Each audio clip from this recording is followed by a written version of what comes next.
Hello everyone. मैं हूँ doctor ज़ाहिरुल इस्लाम। तो आज हम बात करेंगे जो असम में इस बार जो एग्ज़ाम हुआ था, टेट का रिक्वायरमेंट एग्ज़ाम जो हुआ था उसके बारे में हम बात करेंगे। इस बार बहुत सारे प्रीपोजिशन आया था, तो उसके बारे में प्रीपोजिशन के बारे में हम बात करेंगे। तो पहले देखते हैं जीटी मतलब ग्रेजुएट टीचर में जो क्वेश्चन आया था प्रीपोजिशन का, उसका हम बात करते हैं। पहले नंबर 1 क्वेश्चन है, उसमें she lives dash honest means, उसमें ऑप्शन दिया गया है विथ, बाय, ऑन, इन। तो उसमें कौन सा सही होगा ऑप्शन? तो शी लिव्स मतलब वो जी रहा है, शी लिव्स मतलब वो जी रहा है। बाय डैश ऑनेस्ट मीन्स मतलब ऑनेस्ट मीन्स ईमानदारी से, वो कैसे जी रहा है? ईमानदारी से जी रहा है। तो हम उसमें क्या लगाएंगे? बाय लगाएंगे। बाय ऑनेस्ट मीन्स वो कैसे जी रहा है? ईमानदारी से जी रहा है। तो हमारा ये ऑप्शन करेक्ट होगा। ये क्वेश्चन नंबर 2 देखते हैं हम। उसमें option I am entirely absorb dash my business. I am entirely absorb dash my business मतलब उसमें ऑप्शन दिया गया है इन, ऑन, एट, विथ। उसमें 4 ऑप्शन दिया गया है। आई एम एंटायरली मतलब मैं पूरी तरह से, एब्जॉर्ब मतलब एब्जॉर्ब का मतलब है मतलब डूबा हुआ है, मतलब मैं पूरी तरह से लगा हुआ है। किसमें लगा हुआ है? माई बिजनेस, मेरे बिजनेस में लगा हुआ है पूरी तरह से। तो उसमें क्या होगा? एब्जॉर्ब, एब्जॉर्ब के पीछे हमेशा इन लगाता है, तो ये एक फेज है। तो उसमें हम क्या लगाएंगे? इन लगाएंगे उसमें। उसमें ऑप्शन नंबर ए होगा उसका correct answer. I I am entirely absorb in my business, मैं पूरी तरह से मेरा बिजनेस में लगा हुआ हूँ। तो इसमें हम इन लगाएंगे। क्वेश्चन नंबर 3 देखते हैं, उसमें क्या लिखा हुआ है। उसमें लिखा है ही is sitting dash his reading table. He is sitting dash his reading table. उसमें ऑप्शन दिया गया है एट, बाय, ऑन, इन। तो उसमें कौन सा सही होगा? ही इज सिटिंग मतलब वो बैठा हुआ है। कहाँ पे बैठा हुआ है? ही is sitting his reading table, वो रीडिंग टेबल में बैठा हुआ है। मतलब वो रीडिंग टेबल के ऊपर नहीं बैठा है, वो रीडिंग टेबल के पास बैठा है। मतलब रीडिंग टेबल के ऊपर तो कोई नहीं बैठता है ना। तो इसलिए हम यहाँ पे लगाएंगे ही इज सिटिंग, सिटिंग एट लगाएंगे, एट हिज रीडिंग टेबल। तो यहाँ पे एट होगा है ना। तो ऑन नहीं होगा। ऑन किस लिए नहीं होगा? वो रीडिंग टेबल के ऊपर तो कोई नहीं बैठता है ना। तो अगर ऊपर सरफेस में अगर बैठता होगा तो उसमें ऑन होता। तो यहाँ पे ऑन नहीं होगा। बहुत सारे लोग ये गलती करता है, उसमें ऑन लगा देता है, तो उसमें ऑन नहीं होगा, उसमें एट होगा। तो ही इज रीडिंग, तो option number A is correct, at. तो option number A is correct, he is sitting at his reading table. Question number 4, उसमें दिया गया ice cream is made dash water. तो आइसक्रीम इज मेड, आइसक्रीम मतलब किससे से बना रहा है?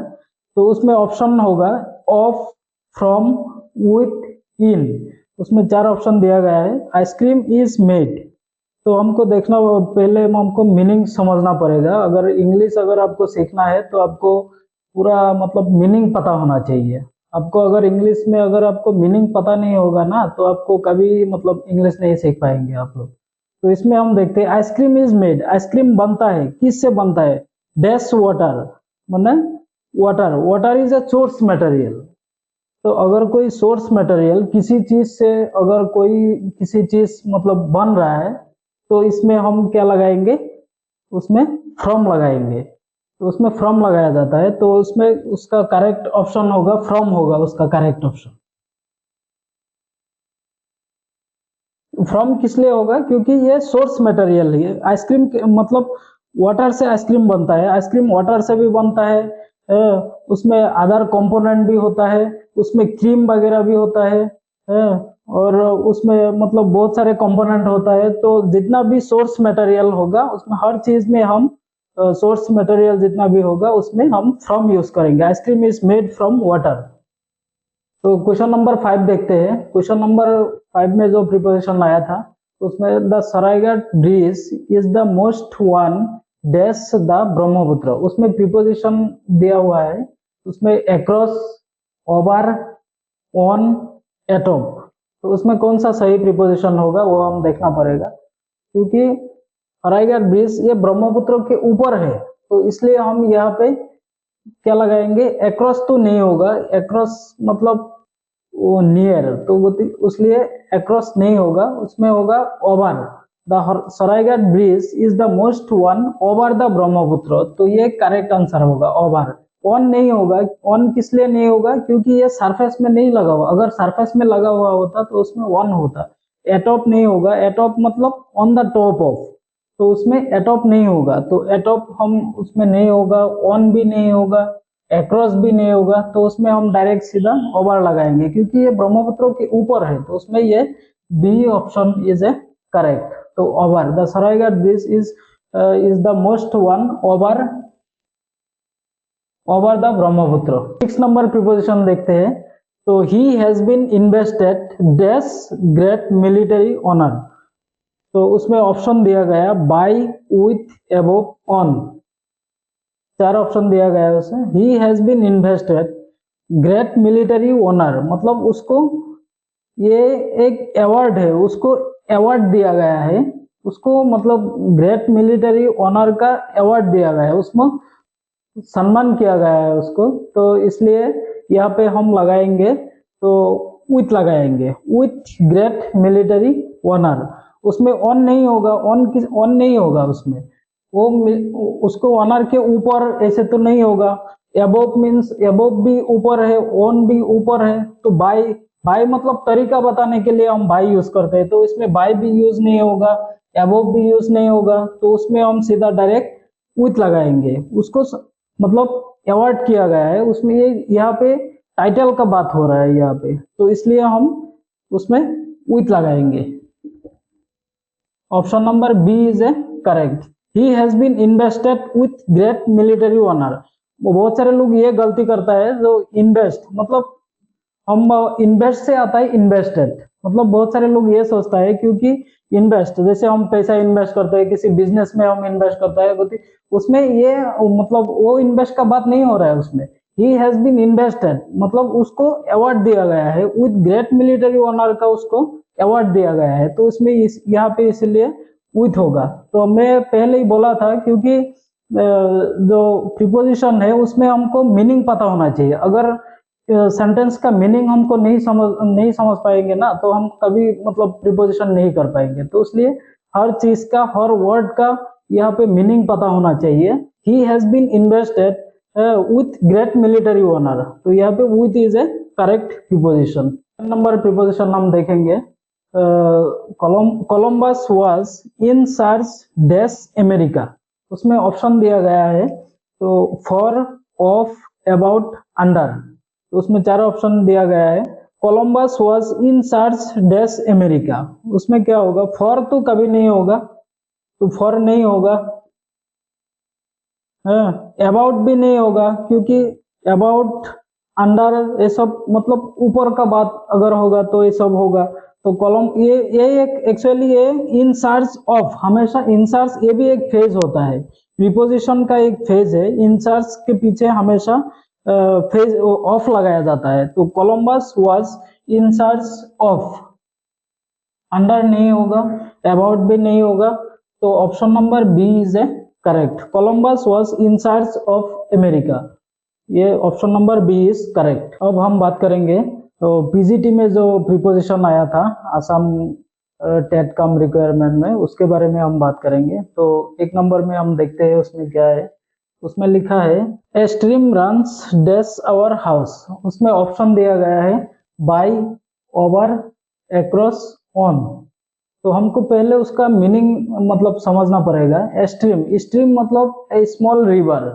रंस, रंस मतलब उसमें वो दौर नहीं है, रंस, वो रंस का मतलब है निकला है, मतलब ए स्ट्रीम रंस, एक छोटा नदी निकला है, कहाँ से निकला है, डैश आवर हाउस मतलब हमारे घर के पास है, मतलब उसमें होगा, उसमें सही उसमें मतलब बाय नहीं होगा, क्योंकि उसमें तरीका नहीं बता रहा है, बाय नहीं होगा, उसमें ओवर भी नहीं होगा, ओवर मतलब ऊपर दिखाने के लिए तो ओवर भी नहीं होगा, ऑन भी ऊपर दिखाने के लिए तो उसमें ऑन नहीं होगा, ऑन भी नहीं होगा, तो उसमें हम डायरेक्ट एक्रॉस लगाएंगे।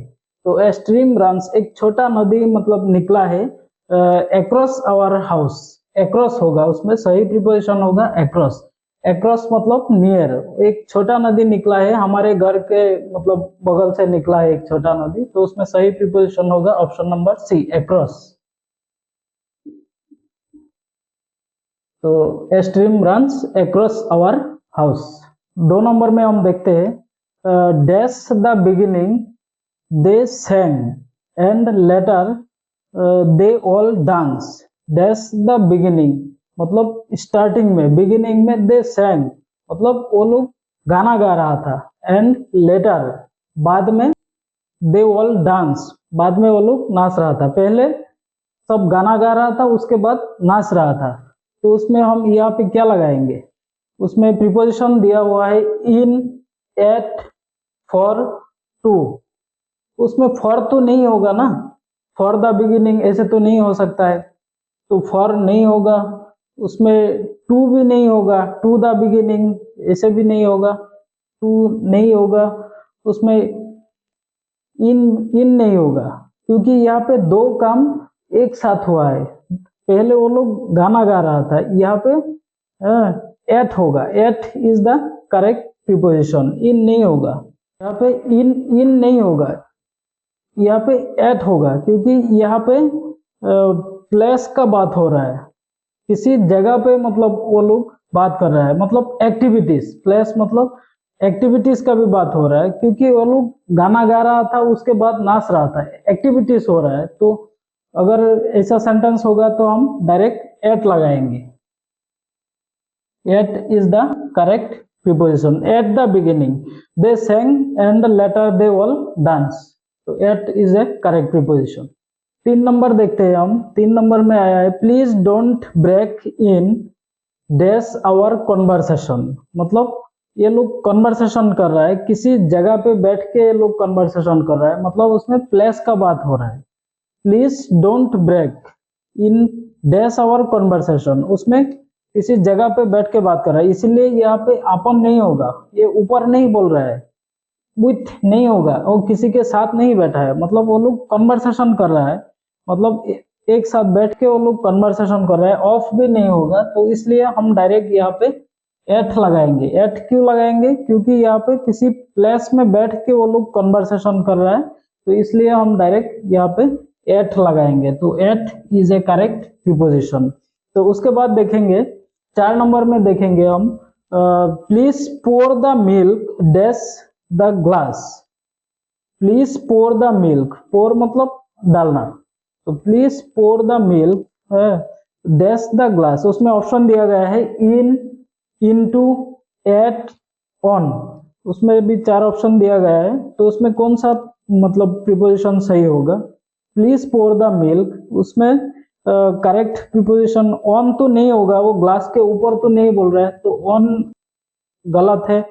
तो उसके बाद एट भी नहीं होगा, क्योंकि इसमें प्लस का बात नहीं हो रहा है, तो उसमें इन भी नहीं होगा, इन भी नहीं होगा।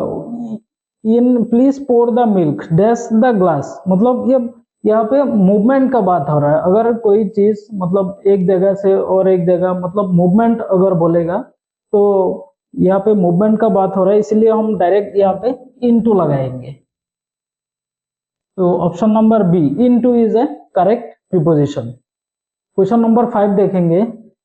Italy has a lot to offer India to her efforts to live dash the 21st century।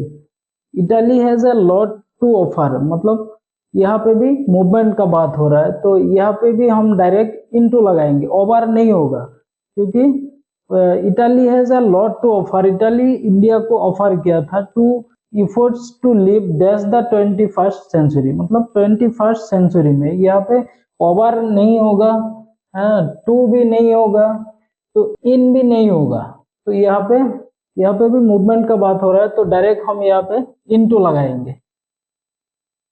तो Italy has a lot to offer India to her efforts to live into the 21st century। तो यहाँ पे correct preposition into होगा, option number B is a correct. उसके बाद 6 number देखेंगे, number 6, the class test will commence days Saturday. यहाँ पे कुछ देखना ही नहीं है, डे और डेट्स अगर होगा तो उसमें डायरेक्ट हम क्या लगाएंगे, ऑन लगाएंगे, उसमें ऑन लगाएंगे। डे और डेट्स अगर होगा तो उसमें डायरेक्ट ऑन लगाएंगे, तो ऑन सैटरडे। उसमें अंटिल नहीं होगा, टिल भी नहीं होगा, फ्रॉम भी नहीं होगा। The class test will commence on Saturday. Day और डेट्स अगर होगा तो उसमें डायरेक्ट आंख बंद करके ऑन लगाएंगे। तो आज का सेशन इतना ही है, मैं मिलता हूँ अगला वीडियो लेके, प्रीपोजिशन के बारे में पूरा डिटेल्स बात करेंगे। तो आप लोग मेरा वीडियो अगर अच्छा लगे तो लाइक कर दीजिए, हमारा पॉपुलर क्लास का जो पेज है उसको फॉलो कर दीजिए। तो गुड नाइट, बाय बाय।